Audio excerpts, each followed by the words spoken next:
Molweni ke babukeli emakhaya siyanibulisa nonke nina nisibukeleyo sikhona sesifikile live Cups podcast silapha Poskhoya sikho kwenye indawo siphethe umxholo ke onzima ngolona hlobo kodwa before ke sihambe masibulele ke kwaba kwaMayfair okoba basinikeza indawo yoba sikwazi sihlale sonke kube mnandi kube nje sibonga kakhulu bethu nayona ndawo inhle ngokunene apha kulomthatho oba ungafumana indawo yoba uziphumulele khona iMayfair ke ilapha eGaps xa ufika apha eGaps apha ngasemva kulapho uzofumana khona iMayfair uzofika ukhosisa aba right abahle nje abanento yonke abathunyelwe nguThixo oba bancede wonke umuntu okhoyo ungene uzibuzele yonke into apha ngaphakathi siyabonga ke kwaba kwimanagement yakwaMayfair sibulele kakhulu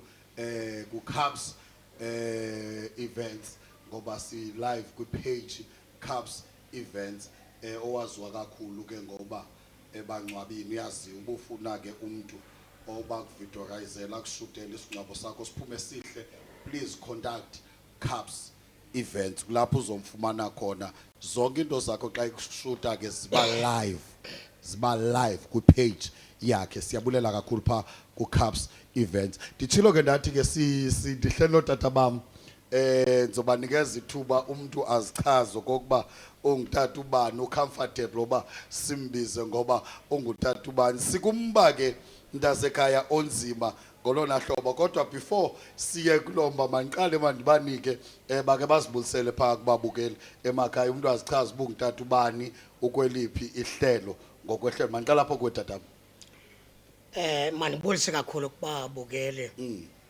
abasibukeleyo siseMayfair ya ndingutata umpostile Masibulele Ngqekethe ndikhonza kwinkonzo yabapostile abalishumi kuKristu manibulele 12 apostles 12 Apostles Church in Christ pha kutata noNqunga Nkosi yami yo hayi ke mande kwelacala tatam kawubulise kubabukeli manza sebangcwele kuqala ndingumfundisi mina okwangumpostile uMadikiza kwibandla ke ekuthiwa yiChrist Body Unity Church ibandla lomzimba kaKristu omanyeneyo lapha eMthatha ke basically manibulise kwindawo zonke apho baphulaphula khona mabola khona ke ifollowers zika Cups events ongumpostile ayi futhi ke andinaxhala ngalonto ndim lowo me at my best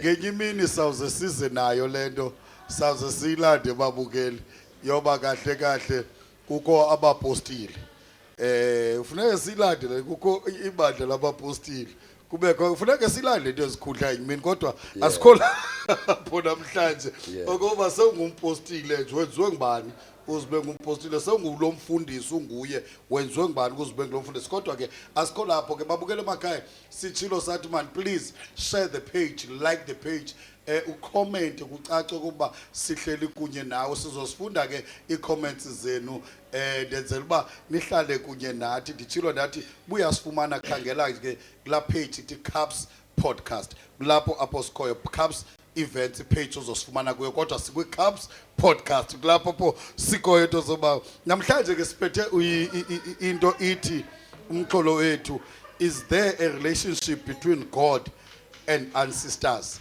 mandiphinde bukhona na budlelwane between uThixo na mandithi abaphezulu nabaphansi ngokwalethemo uThixo nezinyanya ngoba lento ndifuna uyilungisa lento kukho lento ezinyanya kubekho eligama lithi amadlozi kodwa make ningeke ke babukele bakhaya nisebenzise eli lezinyanya kodwa umuntu comfortable okokuba ayibize ngohlobo azoyibiza ngalo ndiyenzela uba ke ndiqala apha kutata tatam nanku umbuzo umile ngoba ningabona abantu ngokwe-research yethu okanye ngokwe-research yalapha ekhaya abanenkolo ethile xa kufikwa kuleni part ungaba bukhona kuqala umbuzo nje nguewe okanye uhayi ungaba bukhona na ubudlelwane between uThixo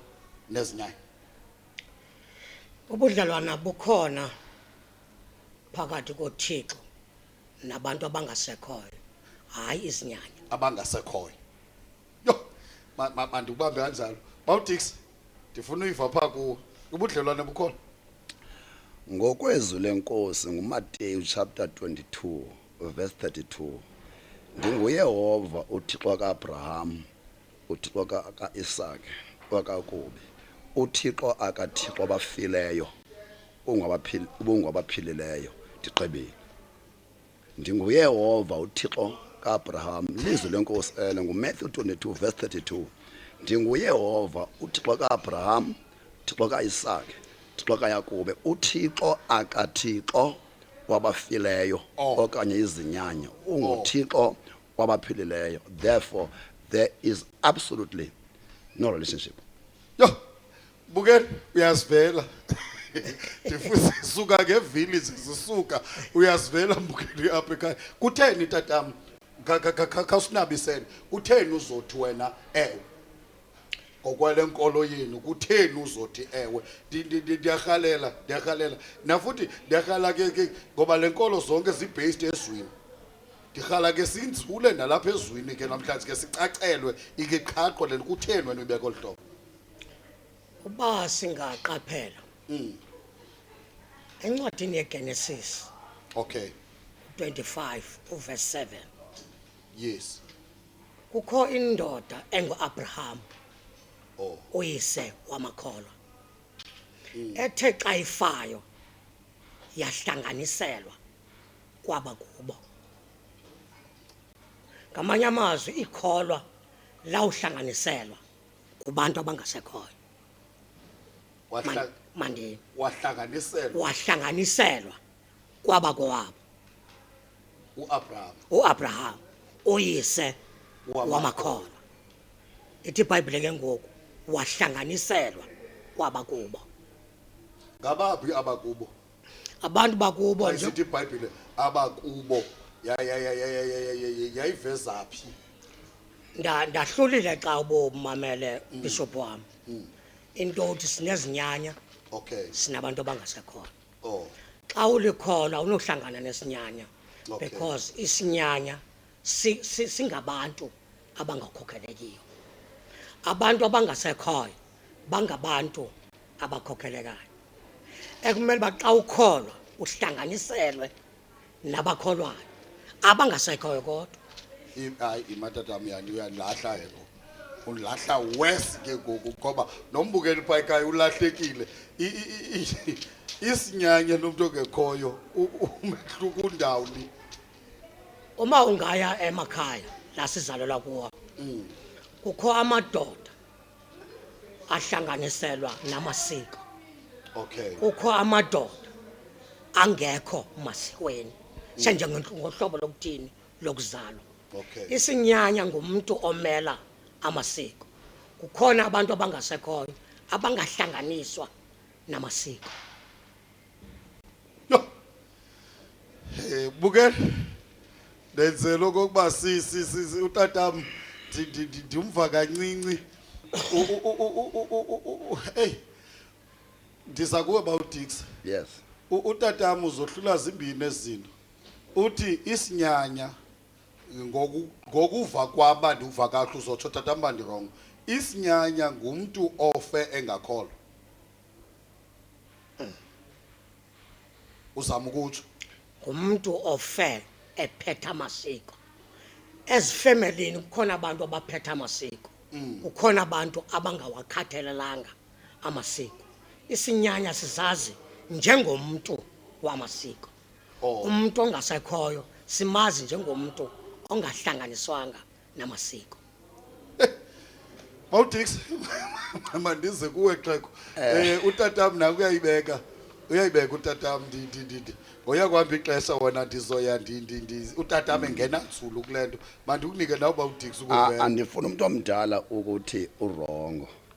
Qha mna andikwazi ukwehlula isinyanya nomuntu ongasekhoyo. Kume whoever has passed on, whether uthi ngumnyanya or uthi ngabaphansi kum there's no relationship whoever on uba nje umphefumulo ohlukene nelantuka nenyama kum andinalo igama elingelinye you are a dead person ongenamdlelane noba noThixo ndirhala ke mntakala kwenzela uba abaphulaphula singababhidisi sike siye ezweni Okay. yeah mna I prefer izwe andifuni ukuthatha bulumko bami Kodwa notata umvile ubuyifundile iGenesis. yeah ifundile but ndiyarhala uba singqala kule ndawo yeminyanya ne yeah ngokwenqulo lesintu qala so that sityebise ndiphethe incwadi Awuthi siqala before uthi sityebise uyivile mos into efundo kutata. ndivile Isezwina ni.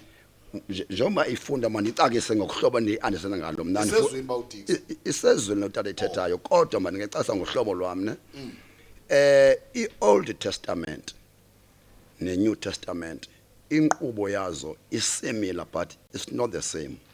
Okay. uAbraham utata athetha ngaye ndiya-understanda ngela xesha isitshixo selabafileyo besingakathinjwa sithathwe kuSathana bese kuSathana.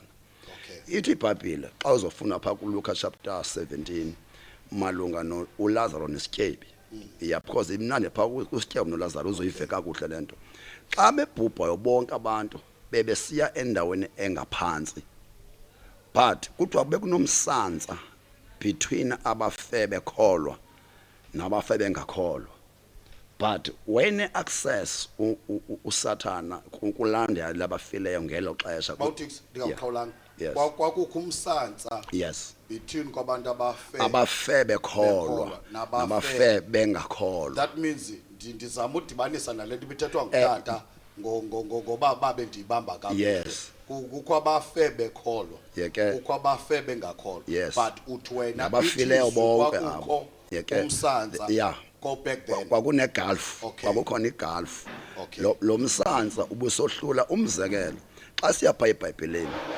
naku yasele uLazaro ufile nesityebi sifile which means ngosebefile uLazaro akekho kwindawo eyi-1 nesityebi which means njengoba kunegulf nomsantsa isityebi saya kwicala labantu abafe bengakholwa uLazaro wawela kwicala abantu abafe bekholwa ngokwicala labantu abafe bekholwa kuthiwa abangakholwa kuthiwa bayathuthunjelwa kwela cala uthi ke ngokulo isityebi sibona uAbraham nabangakuye ucela uba makenzelwe inceba azofumana ichance yokuxela abasaphilayo uba siyathuthunjelwa Okay. apha okay into engcemba abantu ngasabe understand wonke umuntu ofileyo by that time ubengakonyuki whoever dies ubesize emhlabeni uzoyivaphi incwadi yabase-Efese chapter 4 ichaza ngoYesu Kristu. In fact uYesu Kristu akuba umphefumulo uphumile in fact wakhe enikezele ngawo akakhange onyuke. Okay. Uzothi abase-Efese chapter 4 verse 8 to 9 icacisa uba lo owenyukayo waqala wathini wehla kuqala but uPaul phaka base-Efese chapter 4 verse 8 and 9 akacacisa uba wayekwenza ntoni. Then go to Peter, 1 Peter chapter 3 verse 19 uba ukwehla kwakhe uKristu wayekwenza ntoni phaya. Uyakulanda utata athetha ngayo endimnqanelayo nam leyoba abafileyo khona bekholwa bengakholwa yeke bayithemnology yakhe ithi zizinyanya into mna ngumuntu ofileyo nje wonke kum yaqonda what Christ did ukufika kwakhe phaya wehlile wahlala pha 3 days yonke. uPetros uyamchaza uba ekwehleni kwakhe wawufika washumela komoya babantu ababefile ingakumbi abangazange bafumana ichance ngonogumbe boba bakholwa wabanika the second chance ephayizantsi. Xa uyifunda iBhayibhile kakuhle uzofunda kunoMateyu chapter 27 kunento apha mysterious. Okay. Yeah uYesu after i-3rd day After the third day.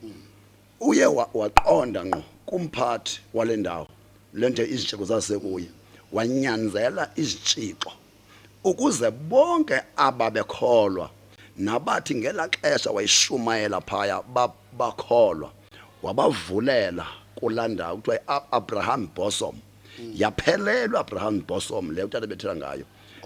Hence ngoku okholwayo umuntu manje okholwayo esindisiwe umphefumulo wakhe akasayi kulandawo landawo yaphelelwa landawo izitshixo zoxuthiwe zilabafileyo ngubani nguKristu wavula umzekelo ithi iBhayibheli pha kuMatthew chapter 27 kuthiwa kwabonwa amangcwaba evuleka kwakhona abantu abebesebefile literally people who had died long ago bebonwa endaweni eJerusalem.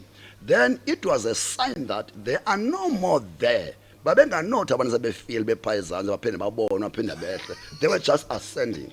Hence now mandivale ngelithi hence now thina abantwana bakaThixo asifayo asikulandawo ababekhonqe kuyo before uYesu abuye. When we die thina amaKristu asindisiweyo we go to paradise. Then all those abakwelacala elalitshixele abangazamakhululeka ofa ngoku engasindiswanga goes there even today. Hey, Bawudix ndikubambile kukhona apho ndifuna ukubambe khona ndifuna utata ake angene khona kancanise kancinje uyabona uba sifuna ishow yethu ibe nanto masingemki uscript and okwesibini iscripture susithatha out of context. Yabona uyandiqaphela ndiyalanisa ngokwendlela ezihamba ngayo so that uba ngaba umphulaphula pha ekhaya ufuna undiphikisa nasi iBhayibheli I'm quoting athathe ajoma uMadikisa into azithethayo azikho njalo ndithe 1 ndithe Matthew 22 verse 32 ndithi ndinguThixo kaAbraham lo tabemention kaIsaka kaYakobe uThixo akaThixo wabafileyo unguThixo wabaphilayo. Then le ndawo kaAbraham ndiyayicakisa uba nguLuka chapter 16 yes isityebi noLazaro ngele xesha mntakalanga iparadise wasn't there babekwa kodwa iAbraham's bosom wonke umuntu ofayo wayesiya phaya kukhona igulf which was there kwabantu besifa ongakholwayo uya the other side okholwayo joins isifuba sikabani sikaAbraham nakumzekelo sisityebi asikho kwisifuba sikaAbraham uLazaro usesifubeni isityebi ngapha siyakhala sithi if uthi ndinika ithuba ke ndiyochazela abasaphila babangazi lo ndawo ndikwekhosi ndiyathunjela. Then ke ngoku siya kuKristu uKristu what he did umphefumulo wakhe ubulawanga uzikhuphile wawukhupha ukukhupha kwakhe khange ascend kangathi ascend wehlile kutsho bani ngabase Efeses chapter 4 verse 8 and 9. Then uPaul pha akagqibi uPeter first Peter chapter 3 verse 19 ugqiba lanto uPaul esithubeni uba wehla uKristu masiye ke ngoku uzixuthile izitshixo kwenzeka ntoni sibona amangcwaba eJerusalem evuleka kuphuma abantu literally bebona abafayo kudala. Then the question yam do you mean ungakhupha abantu ezantsi ubahlolise phinde bahlise those people after umzekelo uthi uYesu kwanamhla ndiyakuba nawe eparadise wayezazi ba uzobakhupha abantu abakholwayo from the Abraham bosom bazohlala phi eparadise whereby whoever is a born again Christian akalinde under ulinda apha. Bawudix ndikubambile bukele ekhaya kukhona apho ndifuna siye khona ndimbambile Bawudix Bawudix ndikubambile nezi scriptures zonke ndifuna ndike ndiye kuwe tatam ndifuna ke ndiye kuwe uthetha njani uThixo naba bantu ucommunicate njani because ndifuna uyapha kuba uDix nalapha ucommunicate ndiyazivi ingcaciso zenu ucommunicate njani ngoba uthi abafileyo uyohlulile mos wena wathi kukho aba ucommunicate njani ke uThixo naba man benalo mbuzo ucommunicate njani uThixo umphefumulo womuntu oqala uhlala egazini lento kuthiwa lizulu lisemntwini xa umphefumulo womuntu uphuma enyameni ngamanye amazwi esweleka akahlali kumuntu ongasekhoyo uhlala kwabaphilayo abe engumuntu ongasekhoyo masibuye sibunqinelana singanqinelani notata uDix ngoba lifuna apho incwadi kaMateyu 17 okay apho sibona khona uYesu ehlelwa ngumoya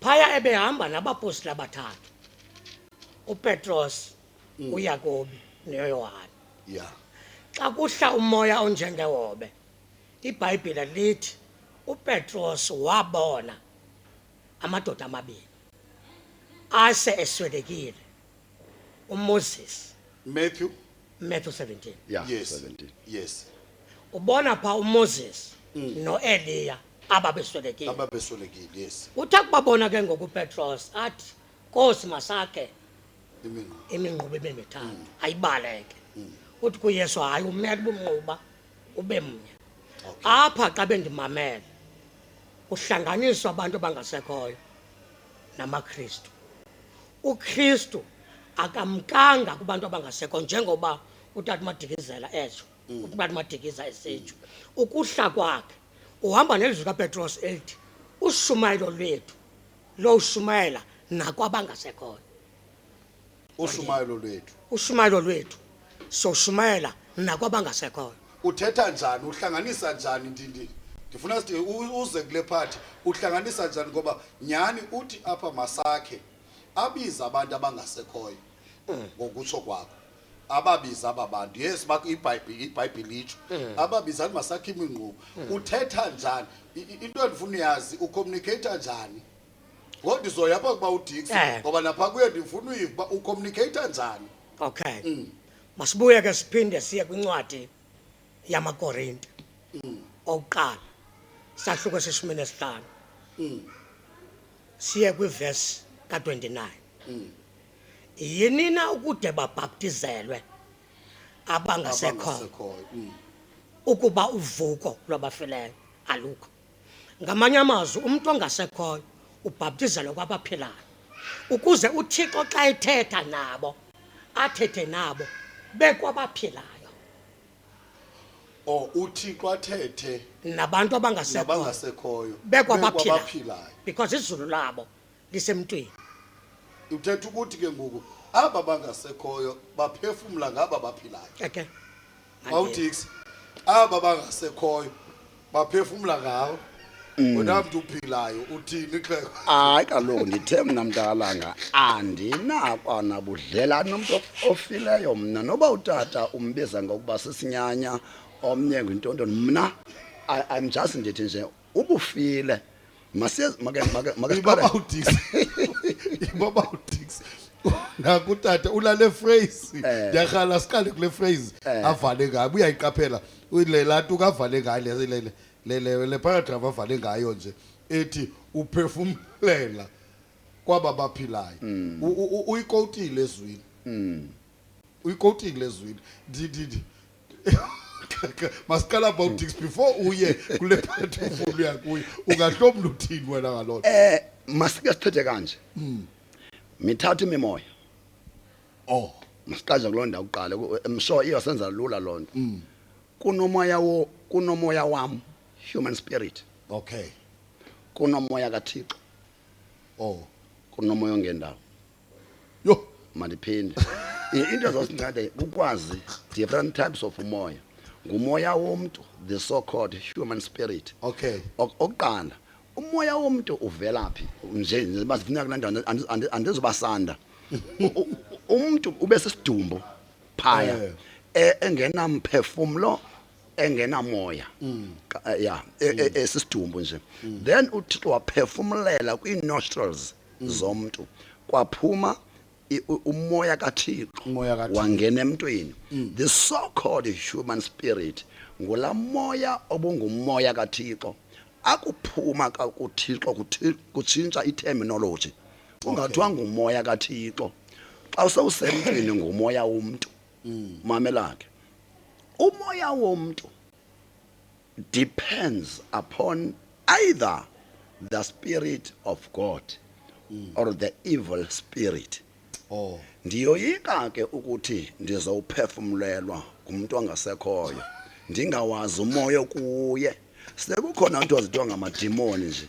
Ndizama ukuthi umoya womuntu vulnerable kakhulu. Umoya womuntu uthi bawuthixo ikuphefumlelwa ngumuntu ongekho. kanti it's an evil spirit. You understand? Ndonqona ukuthi uyayibaleka uThixo lephathi. Hayi ngiyayibaleka kakhulu tata, ndiyayoyika futhi. Ndizazi ukuyibaleka, ndiyayoyika because ungakadlala sengayo uSathane. Angaze so evil spirit aphefumlewa evil spirit. Ungawazi ohlulwa.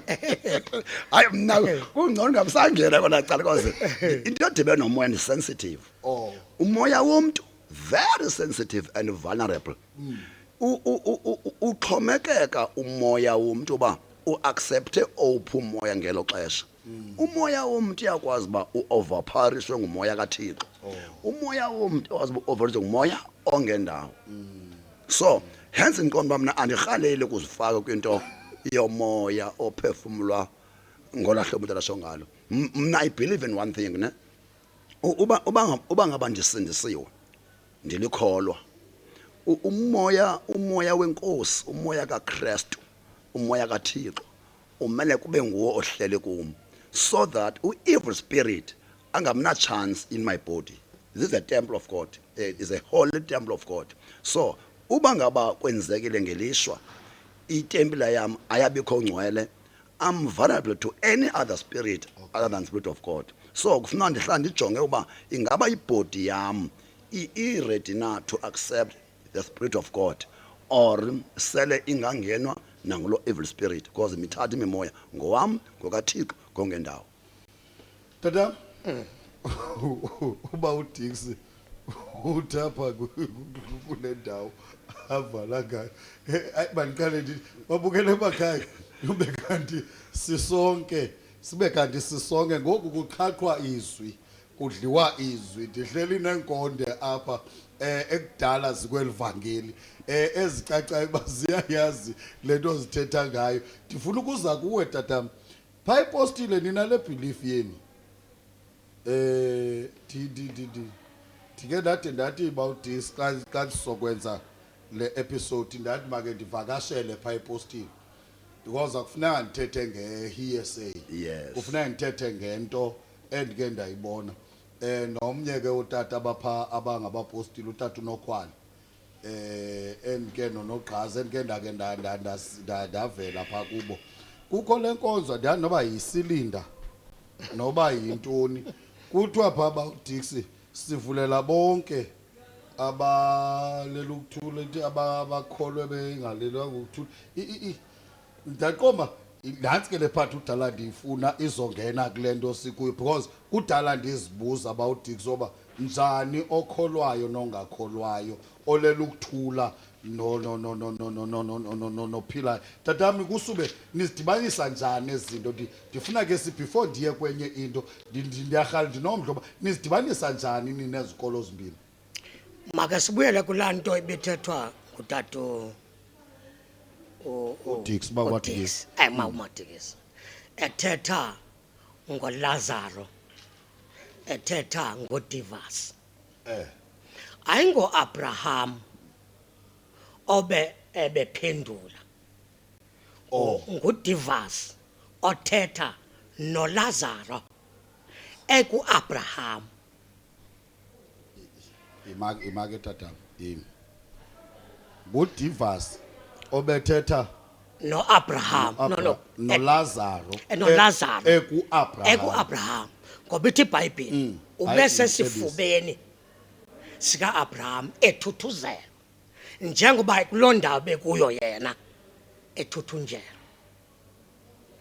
Masivumelane ngelithi umuntu ongasekhoyo uyathetha kophilayo.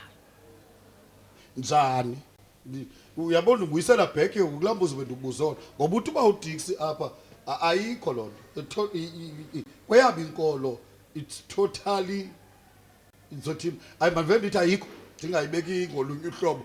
Masiphinde ndifune izinto bezithetha. Ndimngqinele. uYesu wehla waya eHadesi eyolanda imiphefumulo yabantu abangasekhoyo. Wayihlamba wabuya wabapha izipho. Ngamanye amazwi uYesu nguye ohlileyo wolanda imiphefumulo ukuze ikwazi ukuthetha kwabaphilayo, because akaphanga abantu abangasekhoyo izipho, uphe abaphilayo eyolanda kodwa imiphefumulo azayihlamba. Uyihlamba njani Xhego? Uyabona uya undilantuka nyani ke ngoku. Uyabona ngoku uya unoba nombukeli pha ekhaya. Ndi understand isetata ndi understand because ipostile ndiyafuna lenko ngoba apha ufuna siphuma apha sithethe into enye sivana ngento enye ngoba ababukela kufuneka babe confused. Siphuma apha belahlekile ngaphezulu koba nam ngoku ndiyazibona uba ndibulantuka, ndifuna uthi undifake kule nto nam ndiyibone. Uyihlamba njani le miphefumulo? Uyilandela okoba izothetha kwaba abaphilayo? Imiphefumulo ilandela uba ikwazi ukuthetha kwabaphilayo. Oh, Ithethe ngabaphilayo. okay. 1, thina njengoba sikhona asidalwanga, sizelwe. Oh, Isono sisenze sikobawo, singobawo.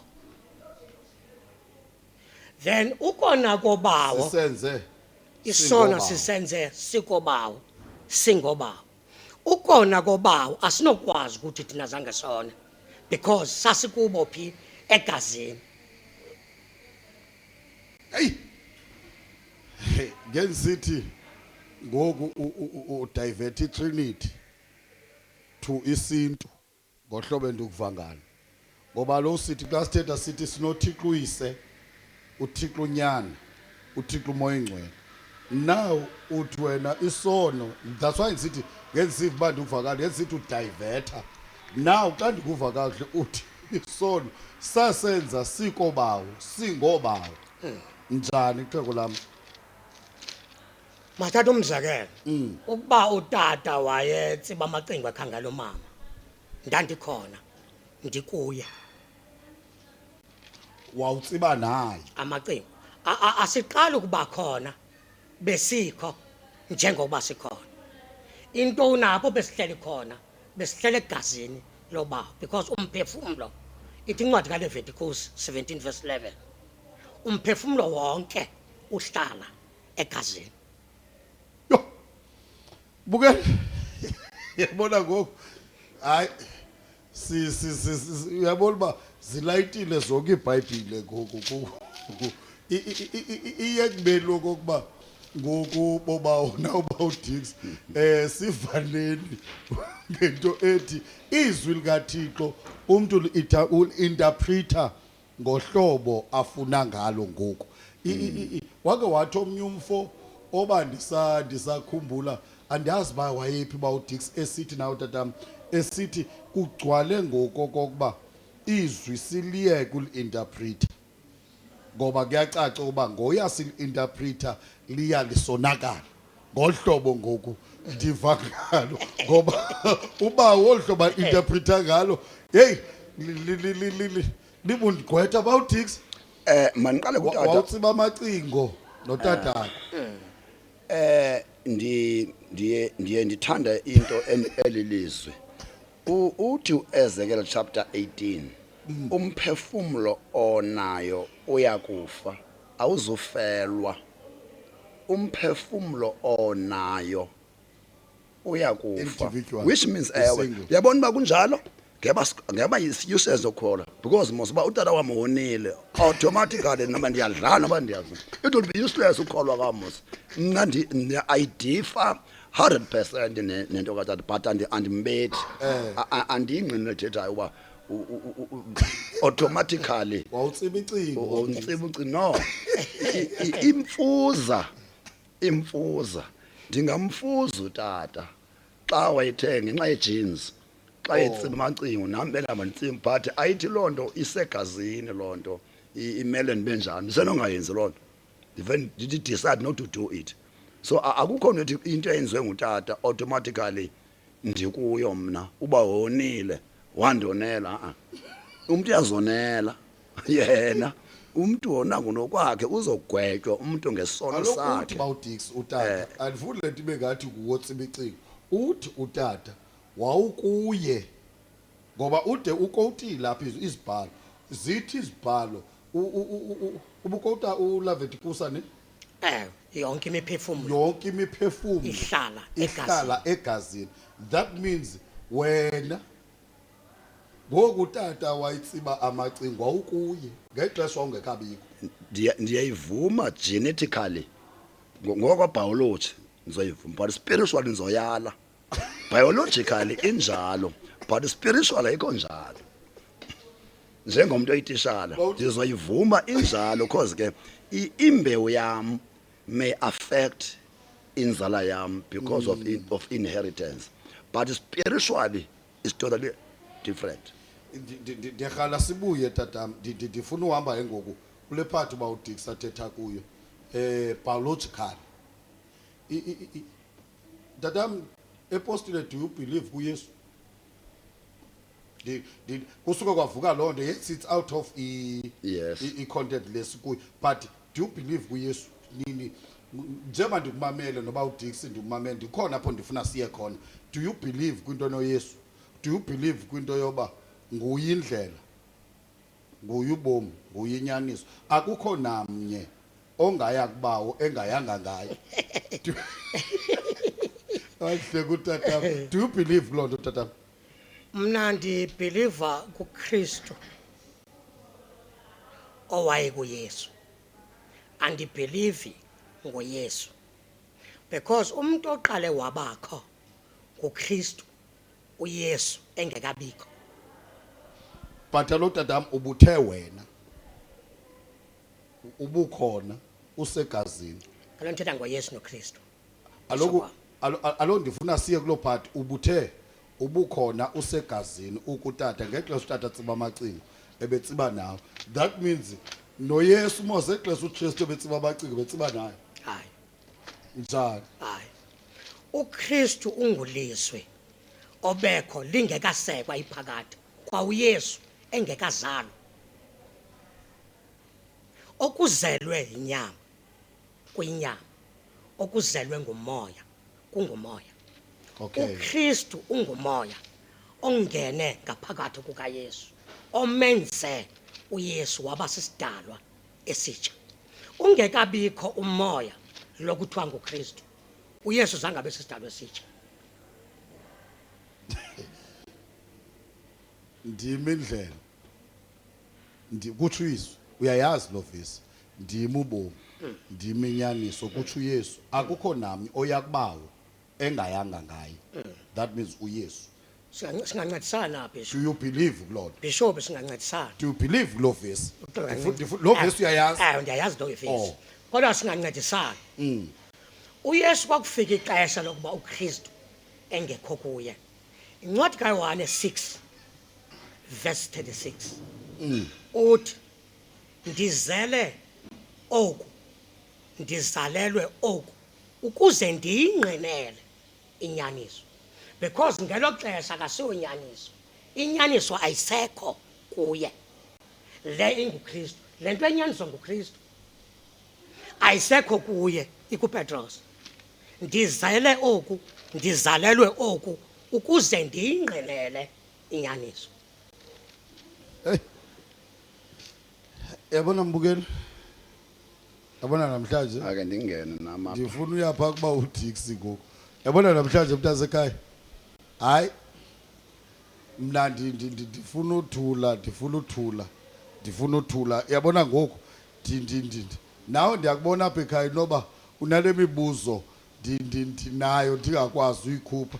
Akukho into ke ebawudix evese nawe tatam endivuna uba ababukeli phaa ekhaya bayibambe takabs into yoba yabona xa inguwe i-host uyinguwe ipresenter kufuneka ungabikho secaleni elithile ufuna niyibambe babukeli lonto yenzela uba nomuntu ofuna uqala i-podcast ayi-understand into ethi xa uyipresent kufuneka unike intoni iiguest zakho ke zitsho lento uzirhala ikhona lethu lapha into layo bawudix manje ukunike nanku utata ibeka ohlobo ibeka make siye kwinto wasisihlomelo eBhayibhelini Le ndawo kuchazwa ya kule ndawo khona uchaza kwinkcaza amagama amagama because izosipidisa xa siyikha ya okay isihlomelo sizawuthi uYesu umsindisi alright sithi isihlomelo uKristu umthanjiswa come to me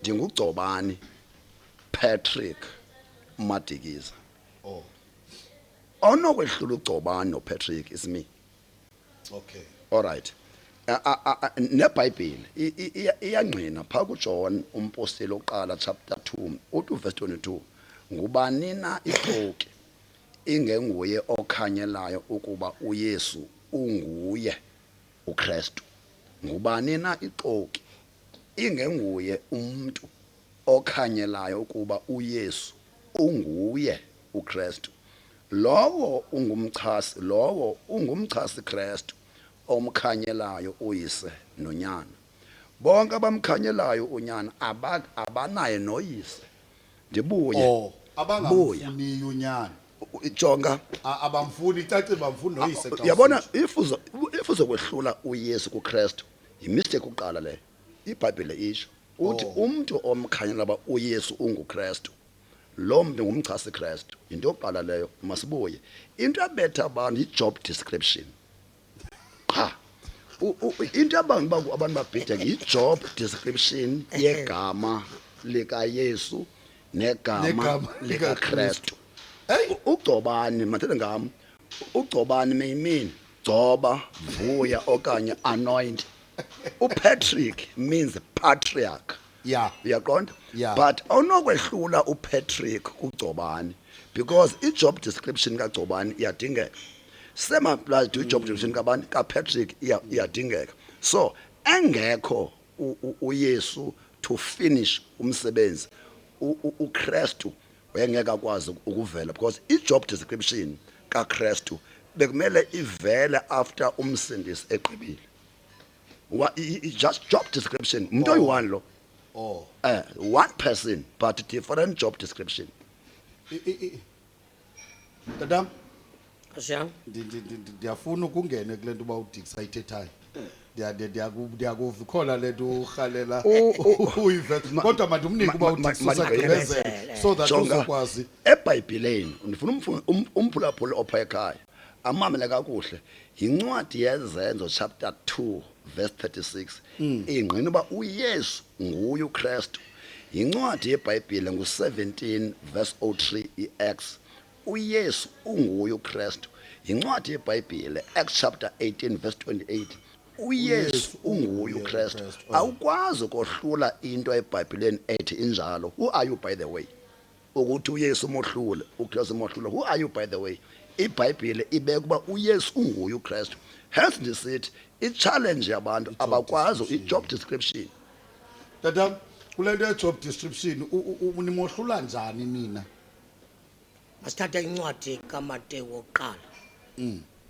ivesi ngu21 siphikise ingilosi noThixo uqobo xa sinawo amandla Matthew 1 verse 21 sike siye 1 verse uphengulo lesibhalo 21 Matthew silapha poskoyo sidlizwe yabona ngoku bukele ekhaya siyakhaqa ngoku Matthew chapter 1 Matthew chapter 1 verse 21 okay senze ba ungasiyibambe in context not out of context masiyeke mandiyeke vuya wena ubabaluweyo uyawuthabatha esizalweni sakho uzale umntwana igama lakhe nguYesu kuba uyakubasindisa abantu bakhe ezonweni zabo akuthethwa ngaYesu Kristu kuthethwa ngoYesu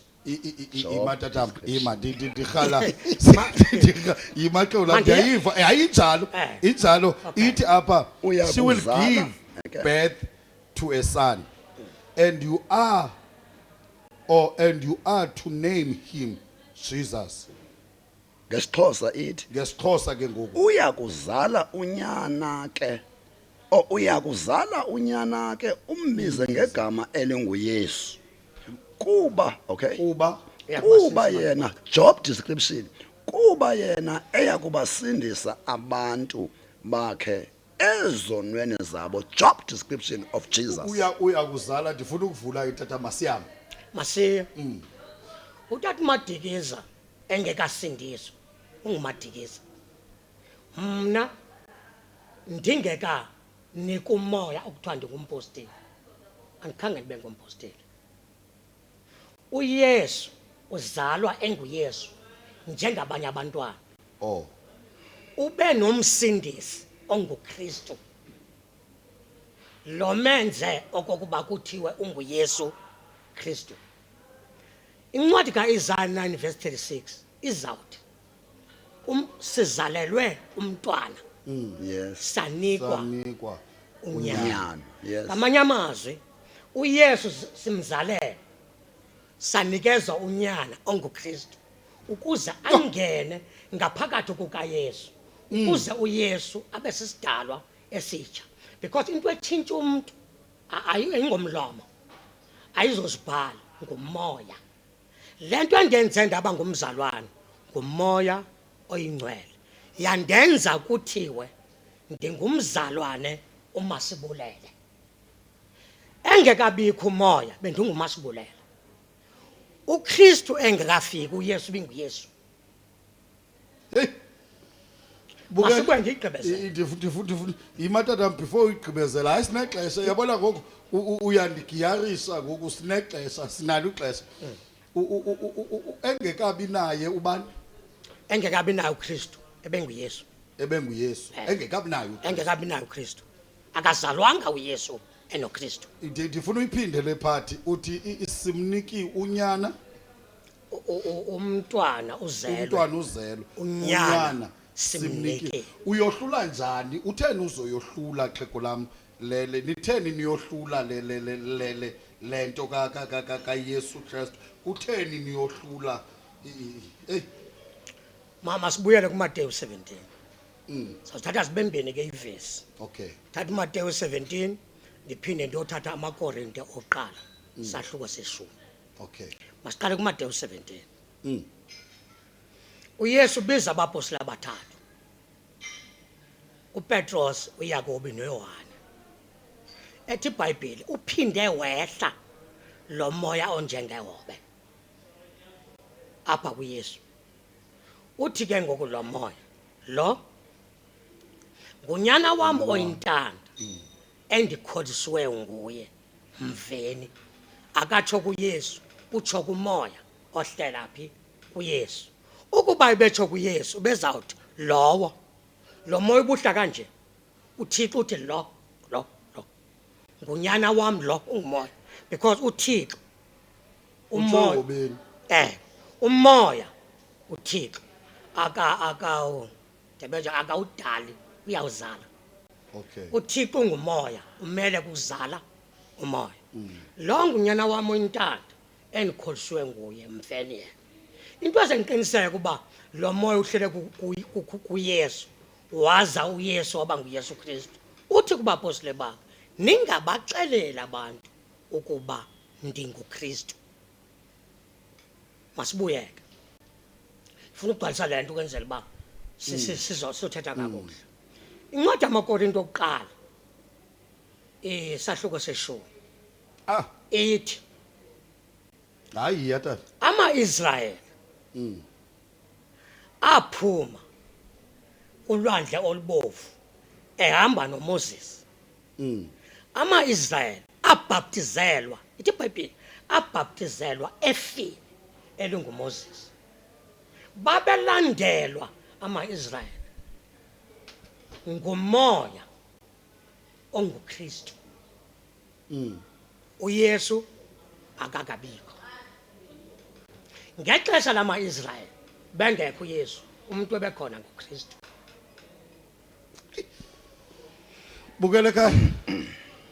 yabona namhlanje nditshilo kuwe ndathi kotaka inhlansi namhlanje ndiyayiva ukuba kukhona apho siyakhona ndiyavuma uDix uyanquka kwelacala bawuDix kwawungatshuwongo kulo usemanzini oba lo ngunyana wami kwakutshuwo kulo uzayo utshizwe utshutata uthi kutshizwe uthini bawuthi into endicinga uba ifuna si-understand uba because apha bawuthi singakuqhawulanga apha sifumanisa ukohlulwa ukucazululwa kukaYesu ubuke wathetha ngejob description ya kangoba laa vesi katata yabona xa apha ekugqibeleni le nto ka-job description yiye kuba ligama lesingesi ithetha ukuthi eyoyona njongo yokuza kwakhe utata ndiyayithanda veza ifuni leyo eyona njongo yoba kube khona igama elithi Yesu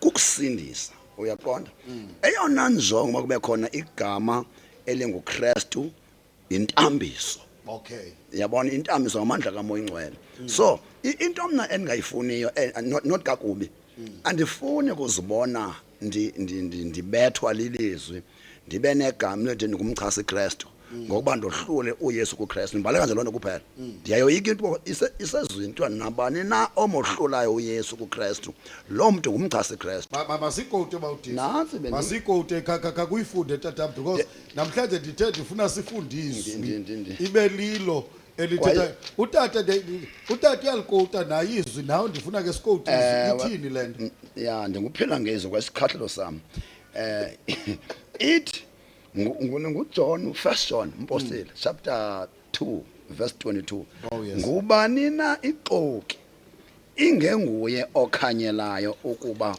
uYesu unguye uKristu it lowo ungumchasi Kristu omkhanyelayo uyise nonyana bonke abamkhanyelayo unyana abanaye noyise ndibala kuba ndizibone bonke abamkhanyelayo ke unyana in fact le nto xa ndithi bonke abantu abohlula uYesu kuKristu bayamkhanyela because babohlula umuntu omnye ndisatsho mna ndithi uYesu nguye uKristu qha amagama la asibhutisayo yilona i-job description xa ndiyilanda ezantsi ndodla uba fast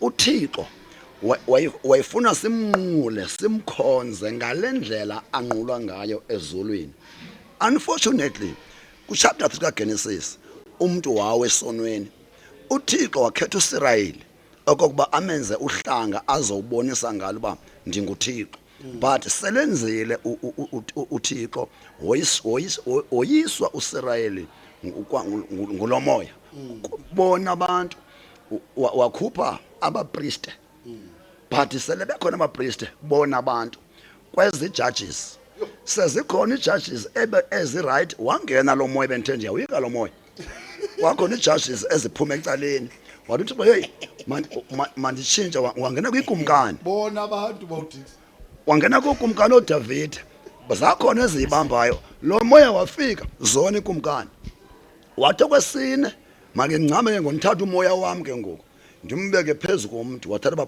abaprofeti kokwesine okukwesihlanu le nto endicima ndifuna ukuya kuyo ngoku unumber 5 kukuhlala kwe-Trinity kuthiwe umuntu wohlulekile emhlabeni sisona singenza kanjani then le nto yenzeka pha phezulu ingaba apha emhlabeni sibethwa ila timing yapha phezulu esiletha apha emhlabeni kuthiwa okay uSathana lo into enegazi uyayoyisa into amasiyenze uKristu uYesu makeze ngokomuntu wenyama negazi so that uSathana ayenze lento aqhela ukuyenza efaka isono but uzawufika ubuKristu bukuYesu angakwazi ukuba uYesu oyiswa sisono because awunokoyiswa sisono ubuKristu bokuwe hence ke ngoku apho ndicuma sibhidana khona i-challenge yethu kukwe singazi ba uYesu lo had to come nomsebenzi wakhe ezolandelwa ngumsebenzi wobuKristu, same person. So andirhaleli mna at all andimphikisa utata, but ndiyaloyika nalizwi likamchase Kristu oba ndohlula uYesu kuKristu. Mna ndodwa nje ndiyayicela uxolo kuloo ndawo. Babukeli phaa emakhaya si live bethuna kule page Cups podcast silapha posikhoyo Cups events siphethe ke umxhamsolo onzima ngolona hlobo. Uyazivela nje nawo kokuba kukhona apho kiwa khona. Nditshilo ke ndathi awuve kubhlungu ukuba i-host uba i-presenter ngoba ndifuna ubethwa apha emakhaya kuthi hayi wathatha icala elithile wathini. Mna ndiniphathele ootata bam bobabini okoba bake bayitsho le nto. Utatam njengoba xa sendikubuyisela umva ebeseyitshilo utatam wathi yebona kule yabo inkolo bengamapostile ezi zinto zihamba kunye. Uba uDix yena wayikhaba ngolona hlobo. Ndifuna tatam ke sibuye umva kancinci kule nto sincokolayo nje. Buke wayicacisa nabuke okanye buke wahamba phezu kwazo. Do you believe tatam kwinto ethi nguYesu yedwa umlamleli phakathi komuntu noThixo?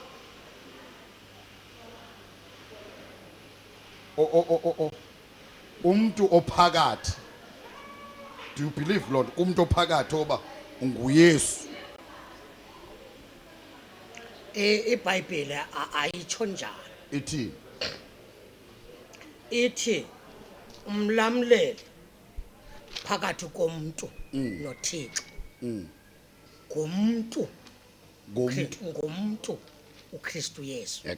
Yeke itsho kanjani? Uthini wena tatam kulona? Umlamleli imele iba ibe ngunyana kaThixo ngoba zonke izinto uThixo wazinika unyana. Unyana nguKristu, uYesu ngunyana womuntu. Ngoko kutsho kwakhe emlonyeni esingenamphikisi. Hey, Mateyu 16 verse 13. Bathi ndingubani na mna nyana womuntu? Uba ndandikhona ndandizawuthi ungunyana womuntu ngoko kutsho kwakho. But uPetros embone ingaphakathi because ubekhona ngexesha uKristu ehlelaphi kuye. Uthi ke yena ndithi mna unguKristu unyana kaThixo ophilileyo. tatam uzothini xa nothi lo yayingumbuzo obuciko xa isithi bathi abantu ndingubani? Ngoba iBhayibheli basiyayifunda wakhawuleza wajika apho wathi ke nina nithi ndingubani? Nina mandithi nina ke ngubapostile nithi ngubani? Sithi nguKristu Yesu. Asimisi Yesu, simisa uKristu. lo ngaphakathi kwakhe ongunyana kaThixo. Hayi, uKristu Yesu. Lo ngumlamleli phakathi komuntu noThixo. Ethi iBhayibheli ngumuntu uKristu Yesu. Bayipostile niyanjani kuKristu uYesu? Ubani ke ngoku umuntu oyindlela yoba niye kuKristu Yesu? Ngolhlobo uyibeka ngalo mandiyithathe olhlobo uyibeka ngalo uthi uKristu Yesu wane. Kubani ke ngoku umuntu eniya ngaye kulo Kristu Yesu? Ndingathi ukuthi ngumbhosile entloko ndiyicacisa. Incwadi ka1 17 ku25 no26. Uthando ethandaza uYesu and akekho umuntu othetha inyani njengomuntu xa ethandaza. Uthando obe undithande ngalo Thixo. Qala ndiphanga ngaphambili umsebenzi ebundinike wona ndiwugqibile. Athi ke ngoku 25 uthando obundithande ngalo mna ndilunika abaposteli. Athi ke ngoku nam ndikubo. Ndilunika abaposteli. Nam ndikubo. Okutsho ukuthi ke ngoku umuntu ozawusihlanganisa noKristu Yesu upha kubaposteli because uYesu Kristu uthando belinikwe nguyise ulinika bona naye qobo lwakhe abe kubo. That means ngokwesibhalo uzama ukuthi ngokolhlobo utolika ngalo eyona ndlela ngumpostile. ngamandla. Bawutix uyasivela. Maniqale uba bethanda benokubuza. Xa becela apha epostile kuba sina sicela egameni lenkosi uYesu. Yeah. Bacela kwelipi igama bona. Ngiyawuthanda lo mbuzo ngoba ndinawo apha but bendingafuni uba ndize Okay. kuwo ngoku. Ndifuna ukungene kule iphathi ayithethayo about Dixie. Okay. Thina apha kwe salvation because mina ndisinisiwe mina. Andimazi utata khangazisho ba usinisiwe kasinisiwanga mina ndisinisiwe. In fact mina ndasindiswa. Ndisindisiwe.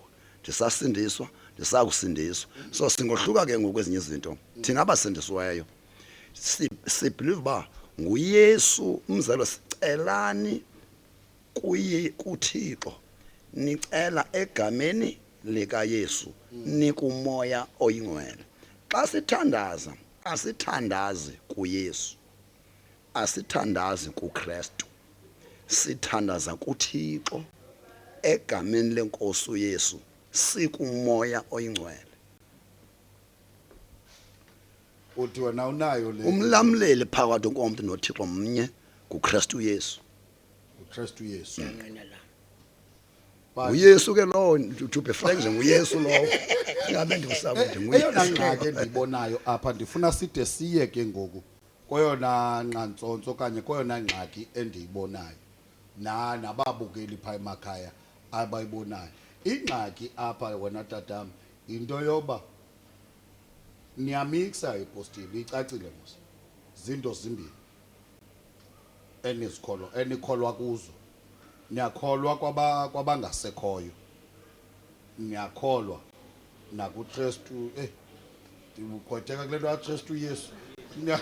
Ibamba le line yasepostini. Ibamba le line Ibamba le line yakho. yasepostini. Ingabi yonto engathi ayilwisi. ayilwisi le nto. Nikholwa kuKristu Yesu. Nikholwe nakubantu abalela ukuthula. Mandiphinde bishop wami, Hayi. ndiphinde ndicacise kakhulu. Icacise tata le nto. Abantu abangasekhoyo siyabakhonzela ngoba senza izono sikubo singabo. Asikhonzi bona, sikhonzela bona.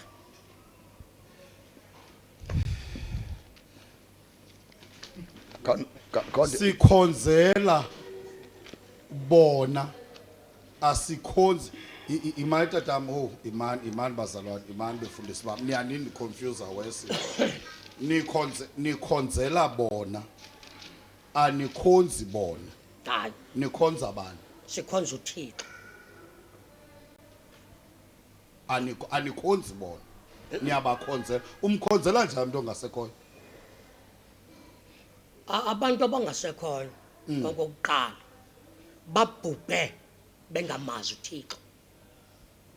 Babhubhe abantu abangasekhoyo bengenaye umoya onjani oyingcwele. But abantu abangasekhoyo phinde ndibuye phezu bami bangaphakathi kwegazi lethu. Xa umoya oyingcwele uhlela kum, wehlela kubo. Bukeni ndithilo nathi silapha namhlanje. Yabona namhlanje ndifuna unitsonge mntazi ekhaya sihambe sonke. Silapha namhlanje. How I so wish uba omalila bebekhona balantuke. Silapha ngoku. Hayi silapha ngoku. Bawudix. Uthi utata asibanquli. Siyabakhonzela. Sikhonzela wena uyamkhonzela umuntu ongekho. Verse yezweni tata. Masi Verse yezweni. Exodus chapter 20. Ndinguye uThixo wakho wakukhupha ezweni laseYiphuthe endlini yobukhoboka ngokuverse 2 lowo. Uzungamna Thixo bambi ngaphandle kwami. Uzongazenzela imfonyo eqingiweyo nokuba ngowayiphina into emelisesezulwini phezulu nesemhlabeni phansi nasemanzini aphezulu komhlaba. Naku number 5. Uze ungaqubuthi kwezonto. Ngoku ufuna ndibe yitishara.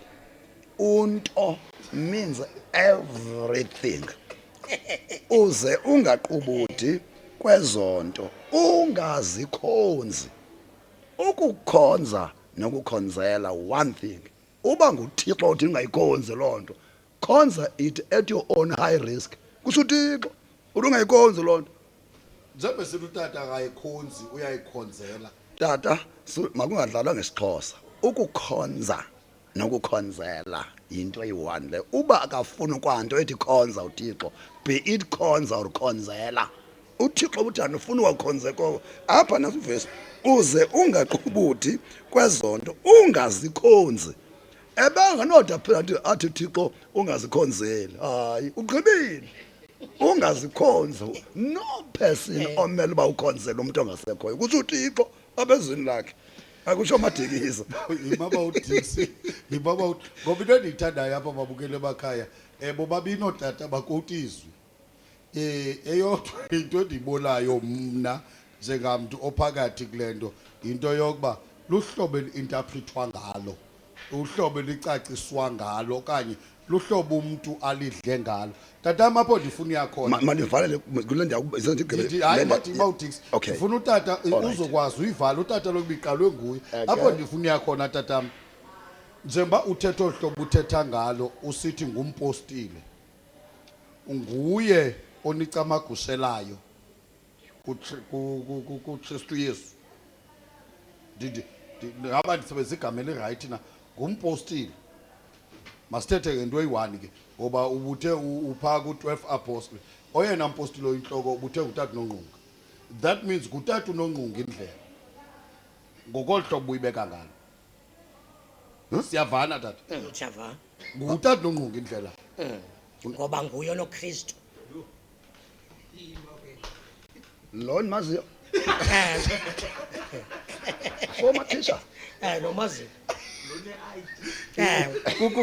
kukhona into apha mandicacise icacise ndifuna loo nto kaloku bethu na babukele emakhaya ndenzela into yoba siyibambe le nto utatam ndiyafuna akayicacise ngoba nguye indlela ingathi apho ndiyakhona ukhona apho ndiyakhona ndikayicacise tatam akekho umuntu onokwazi ukumkhonza uThixo esespacini okay wonke umuntu ukhonza uThixo esenyameni ongamvumiyo uKristu eza esenyameni ngumchasi Kristu yo ongamvumiyo uKristu eza esenyameni that means uKristu oze esenyameni kuba uNongqunga again because one uThixo ulizwi waba inyama yiyo ke ngokulonto kuzovela lento niyithethayo nibambileyo yoba njengoba uKristu uThixo ulizwi waba inyama that means waba ngumpostile uNongqunga straight bawudix hayi tata andirhaleli ukungena kakhulu kule because la tata ndimhlonipha utata kakhulu andifuni ukungena kule but mandithathe izwi kwi-Old Testament bekuba khona umpriest ibaba uDix ndifuna uyiphinda lento babukele ekhaya uba nomvile na utata ngoba akakwazi umuntu wenyama negazi umkhonza kaThixo ukumela abantu after uKristu kwaphala igazi lakhe esisusa kwi-Old Testament itywina laqhayeka phakathi so ikhuselo yabona uba ngaba ikhuselo lalingakrazukanga phakathi maybe that noNongqunga ngenguKristu ke ngesingatsho but the purpose yekhuselo ba likrazwe kubini kwakususwa lento ba siye ngomuntu kuThixo uziyela uThixo ngokunokwakho hence funeka ube wamkela uYesu uzozaliswa nguMoya Ingcwele uconnect noThixo as an individual through the Holy Spirit in you not enye indoda hlazi vuka emfazini womuntu apha ngoku ubusamelo yiyo hayi ngeke chini le madoda babukele ekhaya please share the page follow the page siyacela mani comments zakho singasincedisa nathi ukwazi uba sikwazi uya endaweni mama siya ngasekusongeni bobawo ndifuna ke ngokule mibuzo mimbalwa tatam ndinayo niyawenza amasiko njengamntu okhonza epostile hayi senza amasiko kaThixo not abantu njani kaloku tatam because uba unongqunga ngumuntu aloku xa ungazikwenza siko labantu senze likaThixo ube indlela ingumuntu suppose ba wenza isiko lomuntu njani phinde ucacisele xexe make sithethe kanje bishop wami umhle ubekileyo nike nindiphendule nani kudala nendibuza hayi uzophendula xexe 1 isithixo sokuvula ezolweni besikuYesu nibuye niphendule ngokuba sikubani ngoba uYesu akekho sikubani isithixo ngoku sokuvula ezolweni imaba uDix ndifuna gqiba utata mandiyeke ngexesha ababuza lo mbuzo bengakwazi ukuphendula abapostoli kwaphendula uPetros ithi iBhayibhile wathatha izithixo wanika uPetros umuntu akangomoya uPetros umuntu kunyana kayona ithi iBhayibhile wamnika izithixo uba yena akanoyiswa naye iHadesi kwelabafile zanikwa uPetros izithixo bawuDix ziphi masiqale Isaiah chapter 22 verse 22 eBhayibhelini ivesi amavesi ezithixo endiwaziyo mabini ku Revelation chapter 2 verse 7 manje wafunde ukwenzela basazi balento esithixo ayisothusi Isaiah chapter 22 about the keys chapter 22 verse 22 Isaiah lo mcimbi othixo ungasothusi bangcwele seBhayibhelini ndifuna zona yabona ngoku ndifuna sisiye kweli lizwi okay uthi Isaiah 22 verse 22 ndiya kusibeka isithixo sendlu kaDavide esixhantini sakhe avule kungabikho uvalayo avale kungabikho uvulayo ibamba apho isithixo esixhantini sendlu kaDavide ndiya kusibeka isithixo sendlu kaDavide esixhantini sakhe avule kungabikho uvalayo avale kungabikho uvulayo which means apha emhlabeni uThixo kunabantu amane ebanika igrace yesithixo but esisithixo ayisosithixo sakhe sisithixo uThixo afuna sisebenzele abantu hence napha ku Revelation chapter 3 verse 7 esisobhena sivele sisithixo masiphinde siye ku Revelation ngoba imaba uDix yes why ndikubuza ba isikhanti nesikabani ngoba kulamabandla enu nani asinsiweyo ninedoor services yes nina uqala nini nezitsixo enivula ngawo amanyango yes nizithatha phi nina ezo zitsixo zinikwe bani uThixo xa uyinkokheli mandisho umzekelo mina andiyiphikisi into yobutata nongqunga anganaso isithixo eva angasifumana isithixo if uThixo umthumile akakuthumi uThixo ba uyohlangula abantu bakhe angakunika isithixo uyaqonda ozawusisebenzisa ekuhlanguleni abantu bakhe umzekelo uDavide nabanye ayingwanga yedwa uThixo esisithixo bangcwele sisithixo ngathi yigift it's not a real key yigift akunika yona uThixo uzokhokhela abantu bakhe so that abantu bakhe bahlangulwe nguwe ngaso esisithixo I will start one thing uThixo revealed ba utata uBhengu had a key utata uBhengu upon the Assemblies of God revealed to me that utata uBhengu had which means ngomnye wabantu uThixo awababala wabanika isithixo sokuba sokuhlangulela uThixo abantu bakhe phi emhlabeni asinoba khona nongqunga yedwa uThixo wamnika because is a gift ayisosithixo per se yigift enikwa inkokheli xa uThixo efuna ukuyi-embrace to uhlangula abantu bakaThixo iji nami ndinaso bema iji nami ndinaso xa bengafuni uthethe ngami ke ngoku ndinaso why ndisitsho xa bendiyitishala mos ndingenasithixo yabona ndidla utywala uyandazi mos kula life ya uThixo xa ekubiza ukubiza akonyule phakathi kwabantu akukhethe then ahlale nawe phansi akuthume. The reason ezoninika isishixo undithuma endaweni eningayaziyo mna. Hamba ke mntanami ngoku ndikugcobile ndiyakuthuma nasi isishixo ozawusebenzisa is a gift. Umzekela ecaweni mosiyazi bakugcola abantu abagulayo pha. Ndibapheza ntoni? Lesisishixo.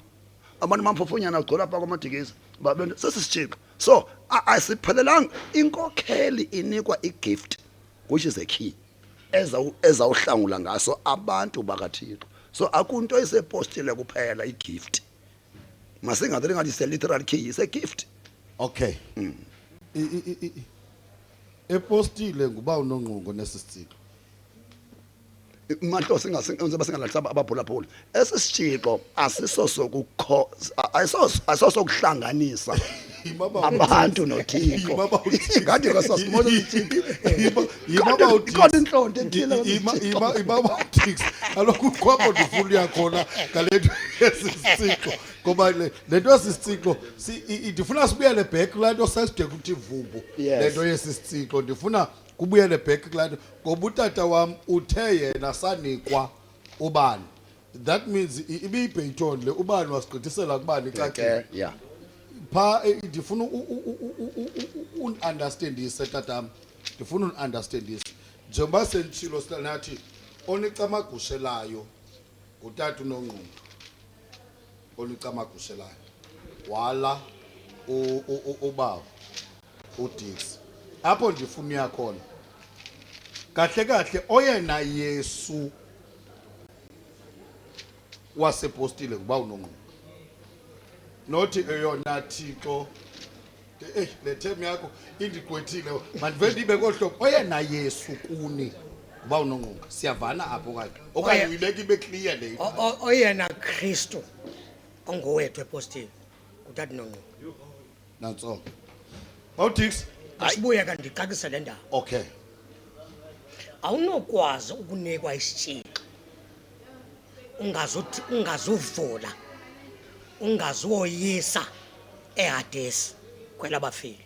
If uthi abantu abangasekhoyo wena awunamsebenzi nabo usinikela ukuthini isithixo ngoba onika isithixo wena Petros nasi isithixo samazulu awunoyiswa nayi iHadesi kwelabafili. If wena inkolo yakho akuhlanganisi nabo uzawuvulaphi ngesithixo ngoba kuthiwa apha nguYesu kuPetros wena awunoyiswa nayi iHadesi kwelabafili. Utata unongqunga uKristu okuye akoyiswa iHadesi kwelabafileyo. Uthi kaloku ba uDix naye unaso sisithixo. Hayi ngexesha angadibaniyo. Ndongena ukuthi kumkhaya ndithi andimva kakuhle. Kaloku right. Masihambe necontent. Masihambe necontent. Uthi kaloku esisithixo sinikwa okwazi uvula. Ngokukutsho ukuba uDix yena ngomlomo wakhe unaso sisithixo uthini wena? Masiye kulento ethi kaloku tata. Aloku imatata ngoba uthi esisithixo is not a zothina it's not a literal key okanye it's not a physical key. Okay. Uthi yena ukuphendula. Ngoku uthi yena ngoku kuthi usihleli kanje uthi unaso isithixo ngoba bayafika begula avula impiliso zabo bayafika. That means esisithixo sinanto nokwenza phese okanye asijongananga neHadesi. Exactly. Uthini wena kulo part? Ngaphandle basezawuzenzela. Umfanekiso oqingqiweyo nokuhombisa amatyotyombe wethu. Ngaphandle basezenzela nokuhombisa amatyotyombe wethu. uYesu uyithetha clean out.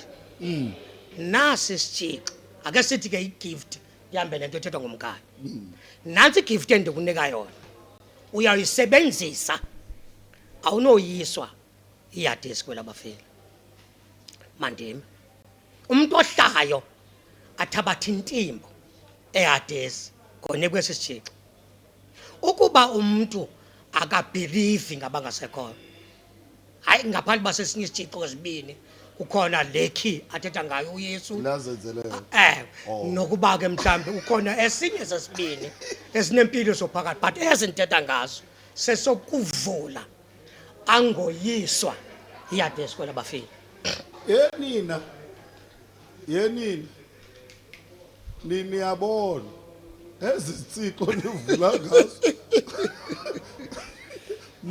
umntu uthi utata umntu onikwa isitsiko ba unonqungu ndifuna uva pha kuba uDix ke mbukela ekhaya oba ezisake isitsiko uhlangene nasophi kuthiwa kumazenzele ba uDix uphethe umbumbulu wesitsiko ezisake isitsiko udibe nasophi kukhona kukhona ethi figurative efuna silicacise masiqale yabuza singaphazama apha masiqale ethembisa uYesu isishixo yaqona kubani kuPetros masibani sayifile uYesu ngeloxesha akakafi nguYesu kuphela oyisayadesi for us. There is no person osalwe yadesi ngoku ngesishixo ayikho into enjalo. Jesus did that and finished the work of his isishixo. Then izishixo ngoku esizinikwayo zizishixo zokuhlangula abantu bakaThixo komoya abakhohle abantu bakaSathane. It's a figurative key. Okay. It's a spiritual key.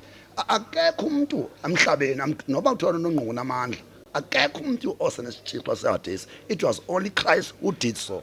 Thina sinikwa izipho figuratively in the form of isithixo to ukuvula umzekelo imimoya engendawo. It's not everyone ophiwe lanto uyaqonda, which means isithixo sikho kumuntu wonke and asenze izicawe ngesithixo cha uThixo uqala kunika kuthume akuqali icawe kuqala uthumo unikwe isipho figuratively isithixo oza uhlangula abantu bakaThixo kwemimoya kabantu kaSathane. Nangoku hani makudeniswa abantu bagulayo apha kuthiwa makuye abapostile kuthiwa kudibana imimoya abaye bemimoyeni abapostile nejiko zabo siyosebenza kwejiko zingabe zalapha make isijiko sesibone sihlangula abantu abaphandle bayathwetyulwa abantu baphandle demonic possessed. They need this key. It's a figurative key. Akekho umuntu onaso esasehadesi wagqiba umsebenzi wase kuKristu. Tatam ndifuna ke ndiphume kancinci bawuthetha ngento yoba okwazi owanikwa isitsixo soba aye ophethe sisitsixo isenguba unonqungu le verse ithi eBhayibhelini uzungabi nathixo bathina ngaphandle kwami, because now it seems ingathi ni praise umpostile unonqungu umuntu more than anike ni believe into yoba ninayo akekho umuntu okavukelwe into othi I can do it nam lento phakuni njengoba ningabapostile akekho umuntu okavukelwe ngumoya othi no man ndingenza bhetele, because kaloku umpostile unonqungu ngumuntu.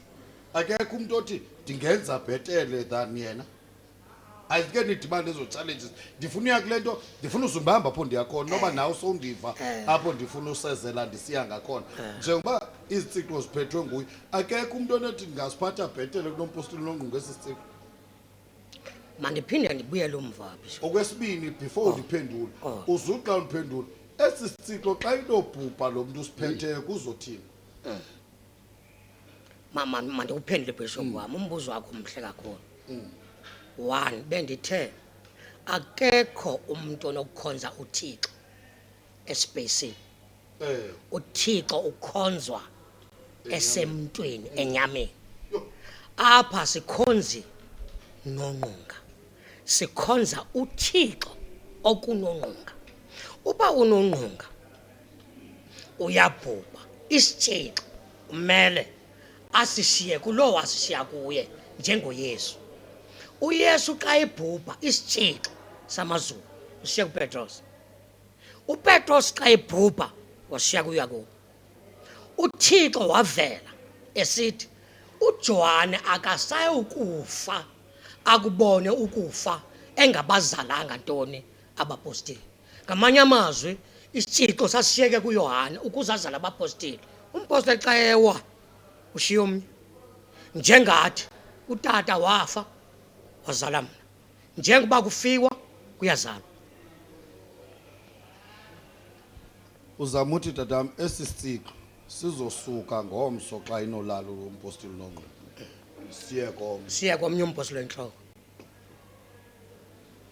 Bamadix Ndineqala ndifuna side sihambe tatam le mphathi ndifuna ababukeli phakathi kasingabashiyi elantukeni le iphathi esisiciko ungasivalela njani le iphathi esisiciko. make ndenze umzalo omncane. Let's say angelishwa let's say ayikho i12 apostles eChina, which means baphosiwe bona because ke kuyacaba kuzobenefit abantu abane12 apostles. Let's say ngoku ngamaChina ngapha awazi ngata nongqungu kodwa uyesamasi. Hayi isejoke bangcwele kodwa in effect ingozi ukufocusa entweni ube specific and general. I want to say mina akukho nto wrong utanongqunga be ingumuntu onesitshinxo, but mabangathi nguyayedwa uyeva, because ayisasithixo esiya, it's a gift ayiphiwe futhi ndiyamthanda ndiyamazi unaso isipho. Akanodibaza amandla amangaka umuntu amangaka kana kanasipho, kodwa mayingabe ngathi he's the only one with the key if it's a gift of God. Andinazo izithixo masihamba aloku uthiwa uJobos utata uthi xa ungekumpostile awunaso isithixo. Mna ndingumpostile, no one can deny that. Leyo Leyo into akho mntu okandiphikisa kuleyo. I'm an apostle and I know it. I've got yabona le into uma ngaba ndikhoze 12 engathi ngompostile yakho 12 akunyanzelanga uba iba se12 uzibeka umpostile yimile.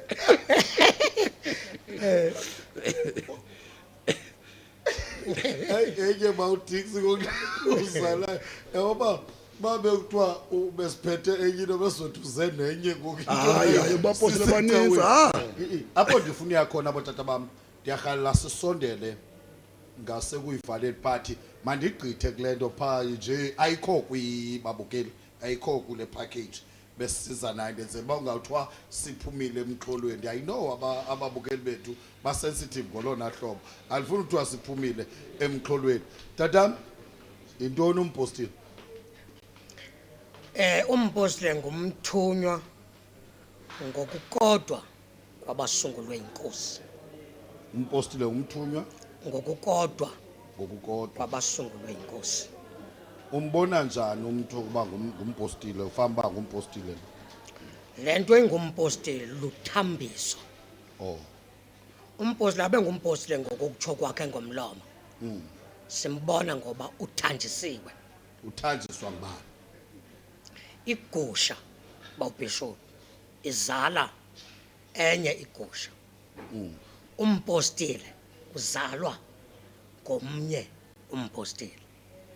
Udati ke ngokuPawulos imali tatam ndifuna sibambe lo uzalwa ngumpostile ngokwecawa okanye uzalwa ngumpostile ngokwesipho sobupostile. Zimbini ezinto ndifuna sizahlule. Uzalwa ngokwesipho kumpostile not ngokwecawa. Into endithetha ngayo ndithetha ngothambiso. Okay. Umpostile akabi ngumpostile ngoba etsho ngomlomo. Simbona ngoba athanjiswe kulowo nelungelo ukuthambisa. Ubuza bangumpostile uthanjiswa kumpostile. Yiyo lento azathi uPawulos kwincwadi yamaRoma 8 verse 9 asikwinyama ukuba ubani ngaphakathi kwakhe unomoya kaKristu, kuba ongenawo umoya kaKristu akangewakhe lo. Mandime sobuyela umva. Uyanqina xa ngisithi ke tatam ungangqina na xa isithi uba uDix ngumpostile angeke ndimphikise umkhaya xesithi but andazi ithambiso lwakhe ethanjiswa ngomnye umpostile because igusha izala enye igusha. ngokokwami ukwazi Okama ndize nevesi. ndimathatama Oh. ngokokwami ukwazi kukho into ezimbini kukho icawe eyipostile kubekho umpostile. Yes. Ithini le ndikhawucacisela ngoba uthe ekuqaleni ngoba ndithe kuzubamba pho ndiyakhona ixesha besithetha ukuze uvele nenye into ndathi ndifuna uhambe nami kakuhle kukho icawe eyipostile abapostile aba baphiwa isipho because abafundi bakaYesu abekho i12 ngabaphiwa isipho sobupostile le i12 ane kwathiwa i12 apostle wakho nalona umpostile xa ndinombiza lo limenemene wakho elimenemene galo umpostile bengoJuda ivele njani ba ibe icawe ngoku iye kuba ngabapostile olhlobo uTrust wayenze ngalo iye kwavela ba abapostile beyi12 ngoku ibe icawe ngaphezulu kwelalantuka. Ndifuna siye kule content ubuthetha ngayo kaJudas Iscariot athi uYesu baphelele ngaphandle kwalowo onjabalala abaphelelanga be11 ithi iBhayibhile kwenziwa iqashiso laphuma noBarnabas ukuze ihlale umzimba kaYesu Kristu ungabapostile uphelele. uBarnabas usubstitute indawo kabantu kaJudas Iscariot. Bawulonquka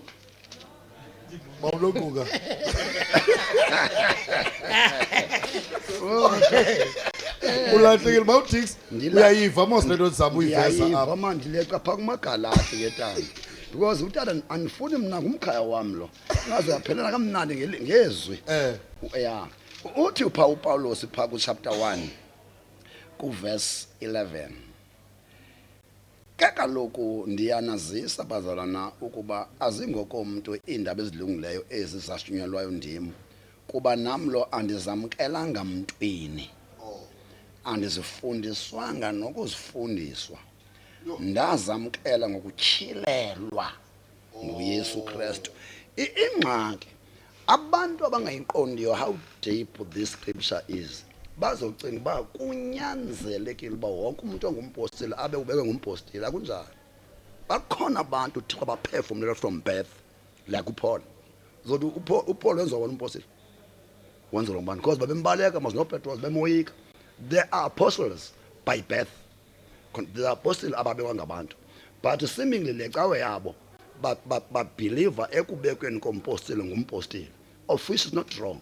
Bakhona abapostile benzalo yokhelwe kuye. Umzekelo uPaul ngexesha emoshayo athini akazazi ba uzelwe unobupostile akazovala bengumpostile esuka uqala ngumshumayeli kwabona isipho wavangela wathi bevangele uPaul akabe ngompostile kwabona isipho wafundisa kwade kwagqama uthi this person indeed is an apostle because babona ukusebenza kwakhe akakhange abekwe umuntu umpostile bangumpostile uPaul and ngihambe izigaba khangathi esuka nje kuya kumpostile uPaul kuye kwaqalwa wangumshumayeli wangumvangeli wapastorisha ibandla watisha ibandla then all the qualities for a man to be an apostle qualified to Paul kodwa ngumpostile lo ubevele ezalwe nguye. So abanye abapostile babekwa ngabantu ndiyavuma but kukhona abazalelwe kuyo. Yiyo lento uta umkhaya ezoniphikisa ngoba akazinto ngami and ke ngondimi waziba why ndinje apho bendifuna khona ukungaboni umuntu endibeke isandla because they believe bona ba umpostile ubeka isandla ngumpostile. It's not only the way of mana umoya ingcwele ubeka isandla ngumpostile. Abantu bawelwa Acts 2:36 bawelwa ngumoya ingcwele bengabe wangazala ngumpostile. Xa uyaphaya ko chapter pha ku Acts chapter 15 somewhere there abantu basindisiwe bayafika pha uthi etasathetha uPetros bawele ngumoya ingcwele ithetha ukuthi uba ngaba we believe kwinto eyi1 sizomka nomsonto omnye mazazi zonke izinto ba umpostile ukhona obekwa umpostile but kukhona abazalelwa like Paul. I can cite as many as I can. Kukhona ke ngoko ndifuna siye kuyivalile le topic yethu party ndifuna ke ngoko siye kusombululo. Yes. Singaphumi apha singenaso isombululo Yes. sayo yonke lento.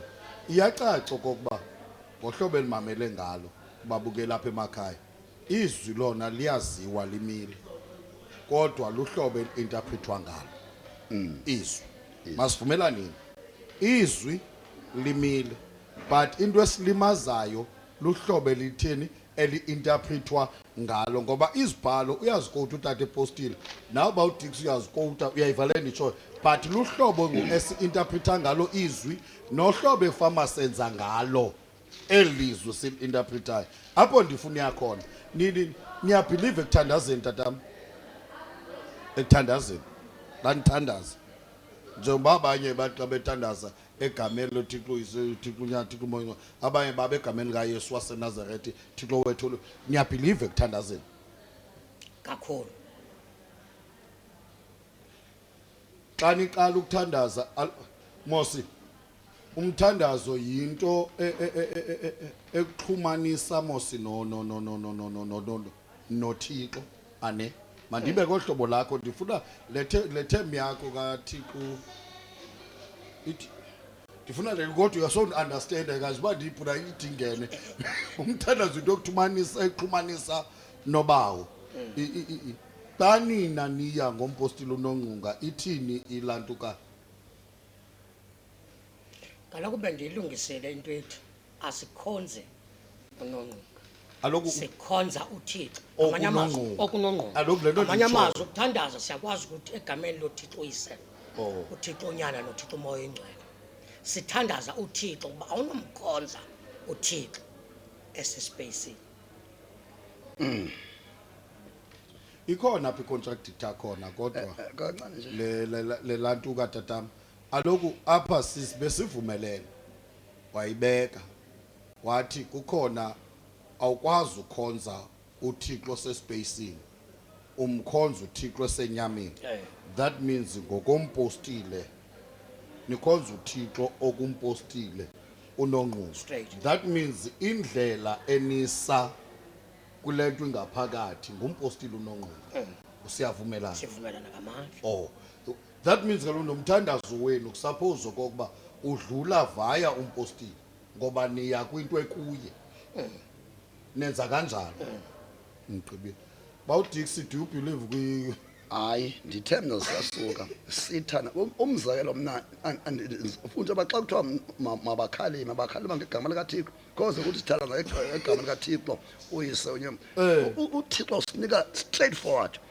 thandazani kuThixo nicela egameni lenkosi uYesu nikumoya oyingcwele ayikho enye order bangasenzela abantu iorder yabo but asithandazi kuYesu uYesu siyampraise uYesu siyamworshipa but asithandazi kuye sithandaza bani kuyise uThixo sisebenza igama lakhe because sisindiswe egameni lika Yesu aze umoya ingcwele okude ngenxa kaKristu asixhumanise nobani noThixo true Christ ikhona into ubukhalo uyiveza tatam kaPaul kuyafuneka sizilungise ngoba uYesu ngokwakhe kwincwadi kaMateyu 10 ivesi ngu40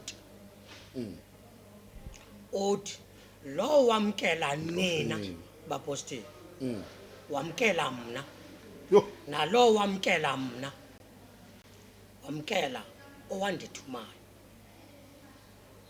abuye athi ayisingabo bonke abathi inkosi inkosi abanokungena ebukumkanini bukaThixo ngabakwenzayo ukuthanda kwakhe ngoba bawuza abantu besithi egameni likaYesu senza le abanelizwa lithethayo athi sukani mke andinansi nenza okuchasene nomthetho mandini babukele baba uDix babukele emakhaya ndifuna siye apho siye kuyiphethuleni lena sawuze sumkhonza uThixo sibanye sithethe into enye sibambene xa kwa izwi eli silicazulula ngohlobo olungafani ndifuna lo mpendulo nje emntwini ngamnye ndimnike nje umzuzu wakhe sawuze umzimba lo kaKristu uyawuze uhlangane okanye uyawuze uthini manqala lapha kuwe bawudix uyawuze uhlangane umzimba kaKristu ngoba izwi icacilo ukuba lento ilapha ezwini sizoyinterpreta ngohlobo olungafani and wonke umuntu une right to interpret izwi likaThixo ngohlobo interpreta ngalo sawuze lento siyirhalelayo yoba ke siye kuThixo sibanye iyawuze yenzeke ngohlobo esibona ngalo namhlanje ya iapostasy ulahlo nolahlekiso luzawuphela phakathi kwami notata khona lahlekileyo andithi ndim andithi nguye kodwa xa izobuya uYesu Kristu but we believe uYesu obuyayo yonke iapostasy izawutshayelwa ulahlekiso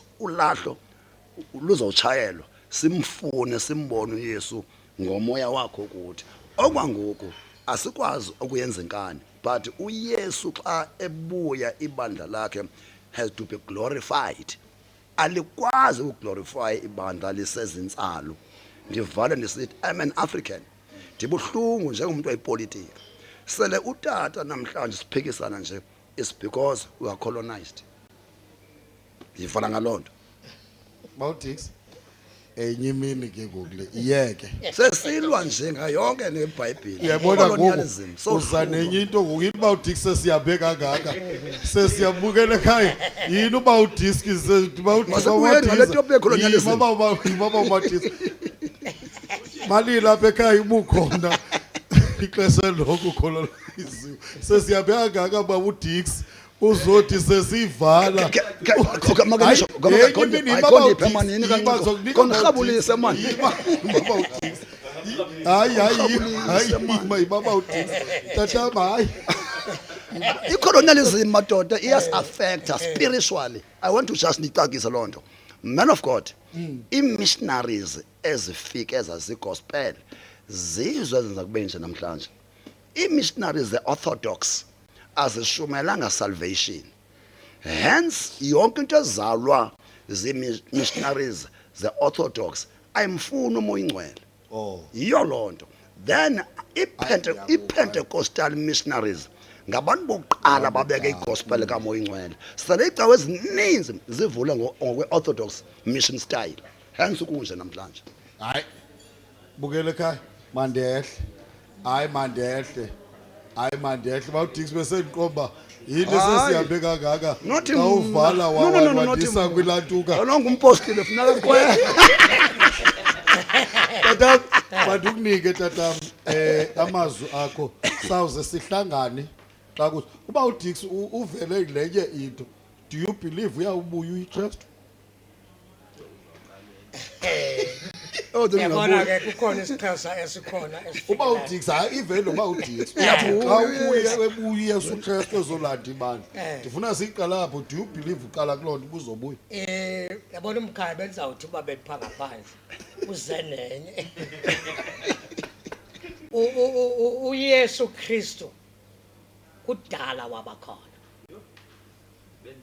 uthando obe undithande ngalo Thixo ndinika abapostile nam ndikuba masiyeke le ndawo kulanto avela kuyo umkhaya uzobuya uYesu Kristu ba ukhona ayikho into yokubuya kwakhe hayi ukhona siyazi uba unyana kaThixo ufikile wasinika ingqondo yokumazwa inyaniso sikuye unyaniso mandidlule kule ndawo kulombuzo ububuza mandidlule kule ndawo umkhaya apho uvela hayi kodwa sozihlanganeni kwembuzo hayi yabona ngoku bukele ekhaya zange ndayithetha le into yabona ngoku ohlobo kululo hayi babukele emakhaya tatam soza buyi sizawuhla ukhona uzabuya ebeteni ukhona mama bishop mandigqibezele ndizawuke ndibhideke sawubhidekile impostoli Gqibezela tatam siyivalile. Umkhaya uthetha ngento kamoya ingcwele. Incwadi yezenzo 8 verse 14. Ithi abantu basingayicini. Umoya oyingcwele ufumaneka ngobeko lezandla zabapostoli. Asikwazi ukubalekela noba sicolonized noba sideni umoya oyingcwele ufumaneka ngobeko lwezandla zabapostoli. Mandiye kule ndawo Ukuze ndibe ngumpostile. Icacile ndiyayibona ngokulento.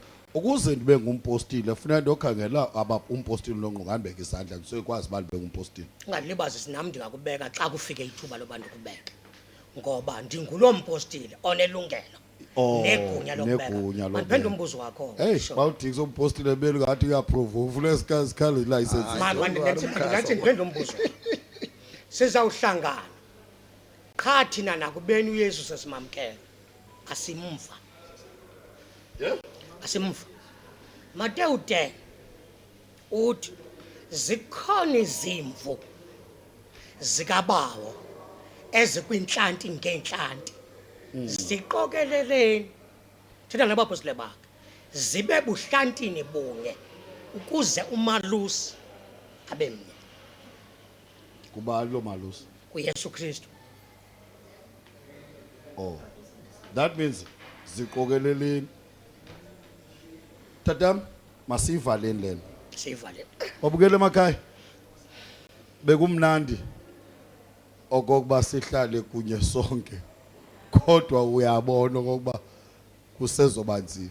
Nathi into mna endingavala ngayo. Ndifuna unixelela into eyodwa. Kukho ivesi ba uMadiksi enthe xa ndiyifunda. Abavangeli bobathathu bayangqinelana. Umngcwabo kaYesu. Ithi iBhayibheli kwabizwa amagqirha uphethe ubulawo ukuzoqhola ingcwaba likaYesu ngokwesiko lakwaJuda. Ikoko bendihlelwe ndiconfuse yilo vesi. Imini ngiyayibithetha ukuthini. manokuphe nje Ndinesiya nalomphathi. hayi ilula lo question. Those are not amagqirha la athwasa zi-physicians. eBhayibhileni igama lethi gqirha alisho lenithethayo apha esintweni lithi physician. So ungabisaya emagqirheni uzolimaza abantu. Zi-physicians Zi-physicians. physicians, not amagqirha la athwasayo. Xa isithi isiXhosa abawudisi amagqirha kuwe lithetha ukuthini. iBhayibhile ithi ndinguyehova igqirha lakho. Ufuna uyeva uthwasile ngo Ndiya apha pho ndiyakhona. Next episode sizobuya namagqirha. Kodwa Uthixo andithethelelile ngoba amagqirha andibekele nevesi athi next episode masibulele bethuna ebehleno tata bethu uThixo manje uThixo ozungu uThixo othando andincedele nina ngexesha basabuyisana nayo ngexesha basabuyisana nayo kumnandi kunje bawudix usinsiwe okanye hayi tata wam nima ndasindiswa ndisindisiwe ndisasindiswa ndisakusindiswa. oh tatam usinsiwe Ukusindiswa bishop iprocess. yo Iyo lento uPawulos ethi uvuma ngomlomo. Ukholwe ngenhliziyo wosindiswa. Intoni obubunzima sifumanayo tatam kule nsindiso xa ucaso ukuba olhlobo sibona ngalo ngungathi kuya kubanzima wes into le isohlukanisayo xa uthetha ohlobo uthetha ngalo ithi insindiso ithi uvuma ngomlomo ukholwe ngenhliziyo wosindiswa sifika sohlukane phi ke Into besifanele basibe nayo ezosenza sitshintshe njengoba benithoka sekuqalekile umoya oyingcwele. Iyo into ezawusenza sitshintshe ngoba into etshintsha umuntu ngomoya olibekwe lesandla labapostile kakhulu. Lo area kodwa ngivembile ehlo ukwenzela uba ini jonga ubeko lozandla andilukhanyele but ayilobeko sandla lodwa. Ndithi ukwehlelwa kwakungekho mbeki isandla pha ku Acts 2 verse 4 kwakungekho kwamntu obeka isandla pha bethandaza bejulile bethandaza bemxhelo omnye umoya ingcwele wehla xa kwele cala ufika uPawulos uPetros uthe esathetha pha kuchapter 10 esathetha behlelwa so ndiyanqina ubeko isandla ngamapostile yenye yendlela yokunika umoya ngaphansi akuphela kwayo yodwa masingabe siyivala ingathi kuphela komuntu engenzwa ngumuntu hayi andivumi bukele ekhaya masibulele uThixo Zulu uThixo Xolo ayincede utata uyayibaleka lephathi yoba ewe okanye hayi uthi it's a long process masiyekeni kanje icacile into yoba izwi lona limile lawuhlala limile into esilimazayo luhlobo esi-interpreta ngalo izwi ngokokwam mandiphinde ngokokwam mbukele ekhaya ukuva nje ubandihleli notata izwi lona epostile liyaziwa izwi uba umadikiza kwezicawe zabo Pentecostal churches liyaziwa but iproblem esohlulayo luhlobo esi-interpreta ngalo ungase umoya ingcwele angasinceda si-interprete izwi ngohlobo olululo utheke uba umadikiza apho uzukungalahlekiswa zizinye izinto wathi utata kwelakhe icala xa bendimamele kakuhle wathi inye nezitsixo sinye sisendaweni ethile kodwa ndifuna ukuxelela lento ukholelwa kuyo khaqala uyichekishe okokuba iseyiyo na uThixo asikelele nina enkosi